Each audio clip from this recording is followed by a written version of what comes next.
இப்படிப்பட்ட கிரந்தத்துல பீஷ்மருடைய உற்பத்தி எல்லாம் இதுல சொல்லியிருக்கு, பீஷ்மருடைய சரித்திரங்கள்லாம் சொல்லியிருக்கு. இன்னைக்கு பீஷ்ம பிரதிஜைங்கிற மகா புண்ணிய சரித்திரம். பிரதீபன்னு சொல்லி ஒரு மகாராஜா இந்த சந்திர வம்சத்துல, அவன் ஹரித்வாரத்துல போய் ஜபம் பண்ணினானாம் குழந்தை வேணும்னு.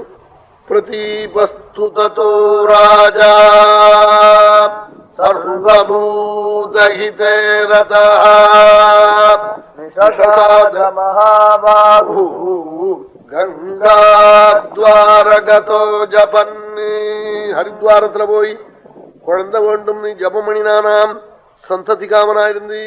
அப்படி ஜபம் பண்ணிட்டே இருக்கிற போது திவ்ய ரூபிணியான கங்கா தேவி திவ்ய ஸ்திரீயாய் தேவஸ்திரீ ரூபத்தோட வந்து உத்தீர்ய சலிலா தஸ்மாதி கங்கா ஸ்ரீ ரூபதாரிணி, திவ்ய ரூபவதியான தேவஸ்திரீயாக சர்வாலங்கார பூஷிதியாய் வலது மடியில வந்து பிரதீபங்கிற மகாராஜாவுடைய தட்சிணம் சால சங்காசம்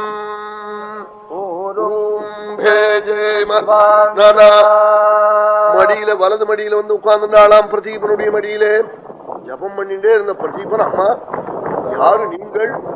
கரோமி கிந்தே கல்யாணி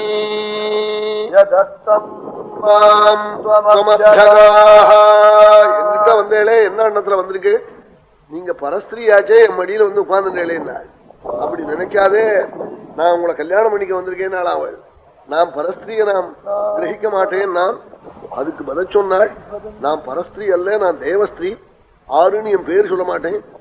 நான் அப்படி உள்ள ஒரு தேவஸ்திரீ வந்து நான் உங்களை வரிச்சு விட்டேன்னு ஒரு ஸ்திரீ சொல்ற போது மாட்டேன்னு சொன்னா அது பெரிய பாபம் இல்லையா?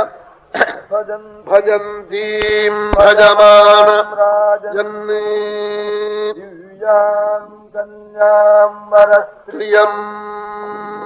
நான் உங்களை வந்து பஜிக்கிற போது மாட்டேன்னு சொல்லப்படாது ஸ்திரீயே.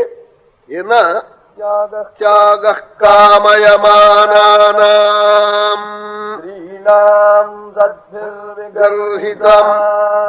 சாதுக்கள் வந்து அதை தோஷம் சொல்லியிருக்காள். நானா வந்து விரும்புற போது நீங்கள் அப்படி என்ன தடுக்கப்படாதுன்னா அதுக்கு சொன்னார் அவர் பதில், அம்மா சவ்யோரு காமினி பாகா, மனைவியா ஆகணும்னா அவளுக்கு இடது மடியில உட்காரணும். நாட்டு பெண்ணோ பெண்ணோ பிள்ளையோ உட்கார வேண்டிய மடி வலது மடி. நீ வலது மடியில வந்து உட்கார்ந்துட்டே நாட்டு பெண்ணை உட்கார வேண்டிய மடியில. என் பிள்ளைக்கு உன்னை கல்யாணம் பண்ணிக்கிறேன், தேவஸ்திரீ ஆகினாலும் உனக்கு வயசு கிடையாது, எனக்கு குழந்தை பிறக்கட்டும், அந்த பையனை நான் உங்களை விவாகம் பண்ணிக்க சொல்றேன் என்று சொன்னாள். கட்டாயம் பண்ணிக்க சொல்லணும், புள்ள பிறக்க போறது உனக்கு, அந்த புள்ளைய வந்து நான் கல்யாணம் பண்ணிப்பேன்.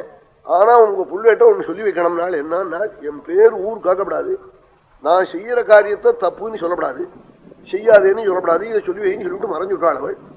உடனே பிரதீபனுக்கு என்ன சந்தோஷம்னா, புள்ள பிறக்க போறதுன்னு ஒரு தேவஸ்திரீ சொல்லிவிட்டாள், நிச்சயம் நமக்கு புள்ள இருக்கு, இன்னும் ஒரு சந்தோஷம் இருக்கு.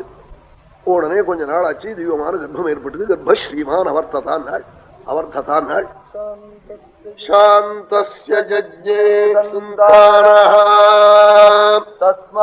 தஸ்மாதாசீத் சசந்தனுஹு.